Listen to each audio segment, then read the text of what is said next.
And welcome back. We are joined by City of Hope's urogynecologic surgeon, Seth Cohen. Thank you for joining us on the program. Absolutely. So that was a mouthful. Yes. I can tell I'm having trouble with it. Tell folks what that entails. For sure. So what is urogynecology?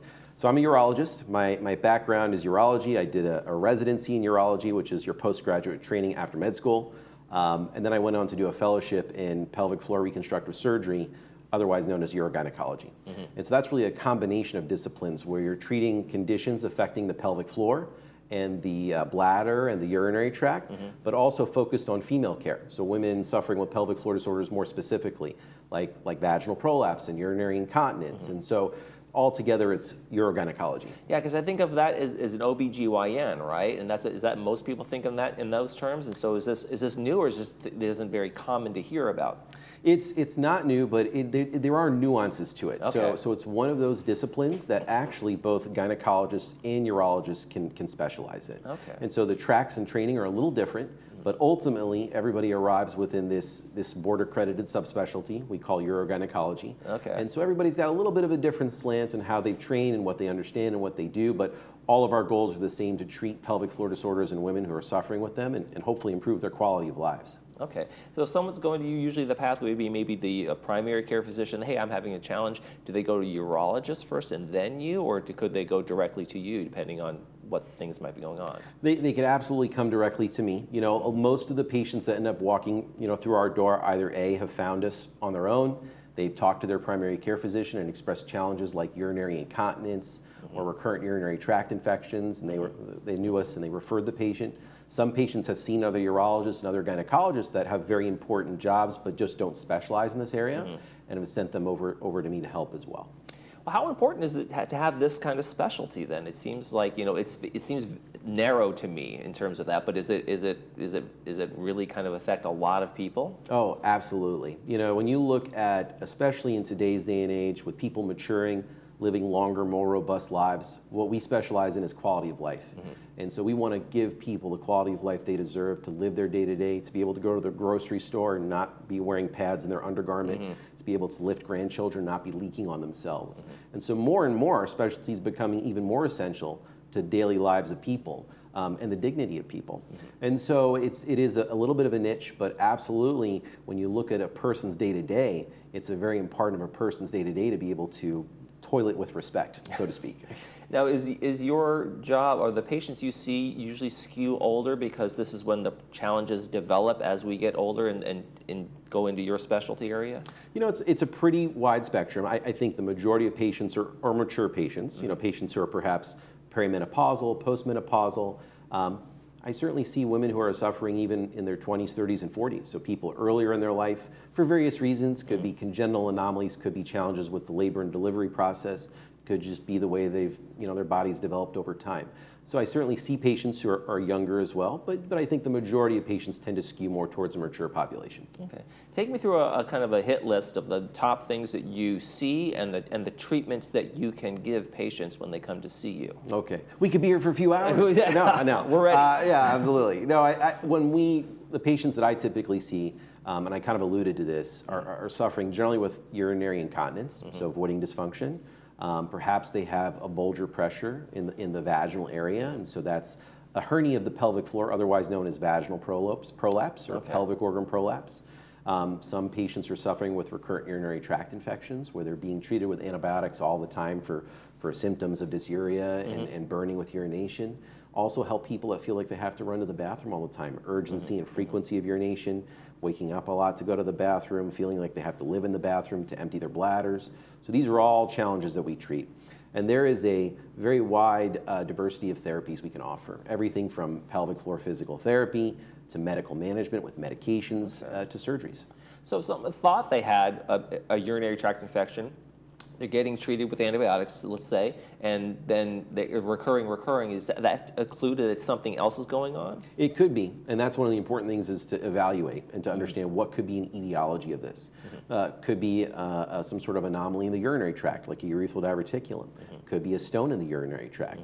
Could be pelvic organ prolapse, so that hernia of the pelvic floor contributing to stasis of urine and urinary tract infections. Okay. And Oftentimes it's just maturity, where someone's just aging and maturing, and the way their tissues are developing, they are at a higher risk for symptomatic urinary tract infections.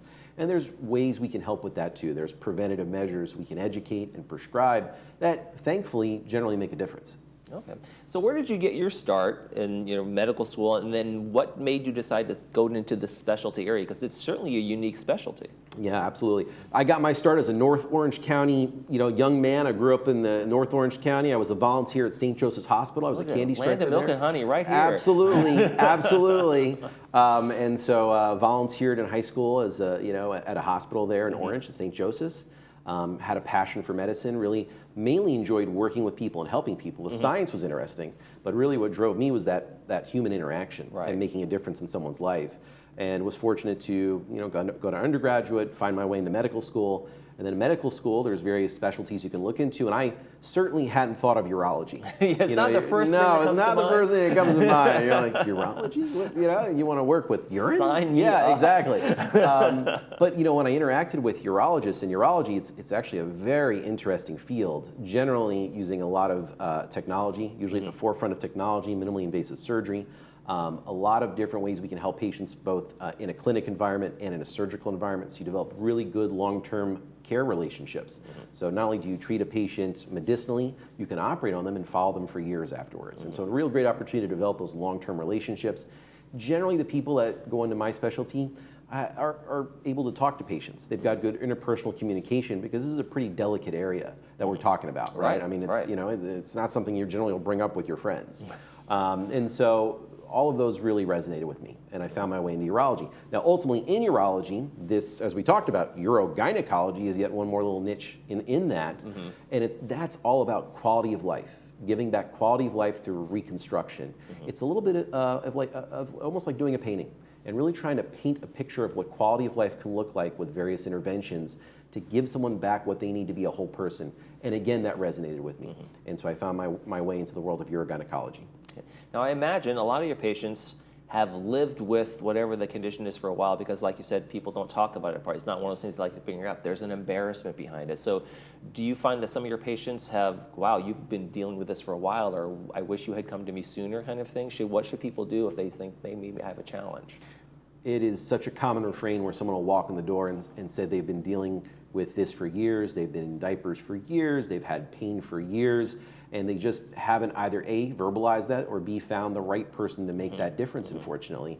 It's such a gratifying part of what we do when you help that person, and within a few months they come back and their life is completely different. I mean, someone that couldn't go out, couldn't lift up their grandchildren, couldn't go and do the gym and the exercises they wanted to do because they just were super embarrassed to have one of those very significant oopsie moments.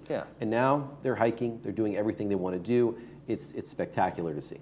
What are some of the more common surgeries that you're doing for people that are making a huge difference for them? Yeah, so for example, let's take the stress urinary incontinence. Stress urinary incontinence is leakage that happens when someone's changing position, coughing, sneezing, laughing, moving.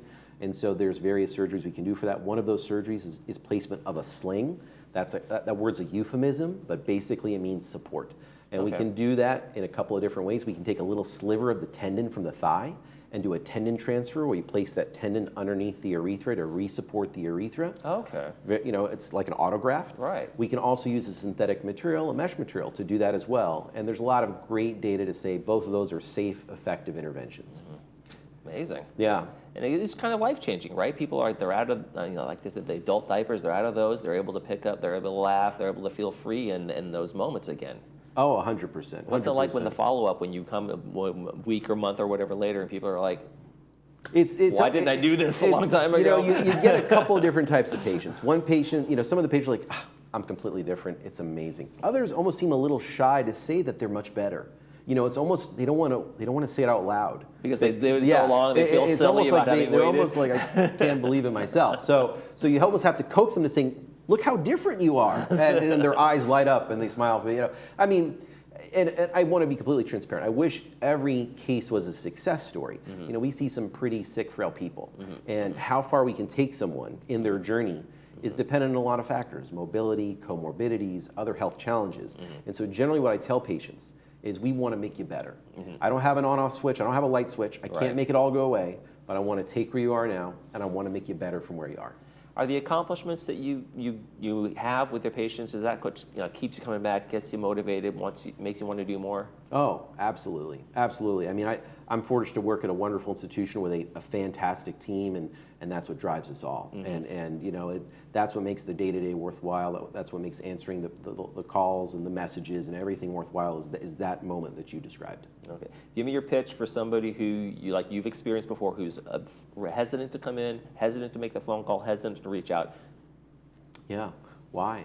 We're right here. City of Hope, Orange County is literally 12 minutes from Laguna Woods. I mean, you could walk it on a brisk day. I mean, so we're so close, and we're really pretty darn accessible. There really shouldn't be a limitation. Everything we do, the people you interact with in my organization, they really care about you as a person. They care about making your life better.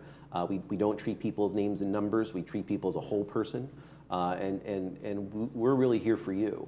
And we can get people in for appointments fairly rapidly. Generally people are not waiting months and months to come see us, and that's really a very nice thing to have and available nearby. I mean, it's fortunate the geography works out quite well. Right, it's terrific. Well, there's a community of people over at City Hope that are there to help. You just have to ask. Thank you, Dr. Cohen, so much for coming in and talking to us about this. Absolutely, absolutely. Thank you very much. You're watching This Day. We'll be right back.